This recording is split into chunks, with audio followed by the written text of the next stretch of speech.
চট্টগ্রামের পটিয়ায় ঈদুল আজহাকে সামনে রেখে উপজেলার বিভিন্ন এলাকা এখন যেন অঘোষিত গরুর হাটে পরিণত হয়েছে। হাইদগাঁও, কোলাগাঁও, কেলিশহর, কুসুমপুরা ও শোভনদণ্ডী সহ বিভিন্ন এলাকায় পেশাদার ব্যবসায়ীদের পাশাপাশি মৌসুমি ব্যবসায়ীদের ব্যাপক তৎপরতা দেখা যাচ্ছে। উত্তরবঙ্গের বিভিন্ন জেলা থেকে বিপুল পরিমাণ গরু, মহিষ ও অন্যান্য কুরবানির পশু এনে বিক্রি করছেন ব্যবসায়ীরা। অনেক এলাকায় অস্থায়ী শেড তৈরি করে ২০ থেকে ৭০টি পর্যন্ত গরু রাখা হয়েছে। খানা হচ্ছে দানাদার খাদ্য, কোনো ফিট নাই, কোনো ভেজাল মুক্ত, মানে কোনো ইঞ্জেকশন ছাড়া আমার খামারে গরু লালন পালন করা হয়।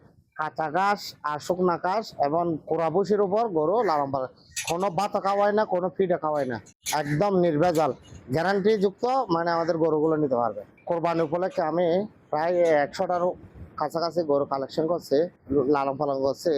আপনাদের জন্য সুবিধা হচ্ছে ১ লাখ থেকে ৩-৪ লাখ টাকা, ৫ লাখ টাকা পর্যন্ত গরু আছে। সব ধরনের ছোট বড় সব সাইজের গরু পাওয়া যাবে আমার খামারে আসলে। স্থানীয় সূত্র জানায়, ঈদকে ঘিরে পটিয়া সহ আশেপাশের উপজেলার চাহিদা পূরণে গুরুত্বপূর্ণ ভূমিকা রাখছে এসব মৌসুমি বাজার। ইতোমধ্যে অনেক পশু বিক্রিও হয়ে গেছে। আমার খামারটা হচ্ছে পটিয়া থানার মধ্যে থেকে এসে মাতৃভান্ডার থেকে পূর্ব দিকে এসে আজিজ ডেয়ারি ফার্মের সাইনবোর্ড আছে, দেখতে পারবেন আজিজ ডেয়ারি ফার্ম। আলহামদুলিল্লাহ সব গরু সুস্থ, সব গরু দেশি গরু।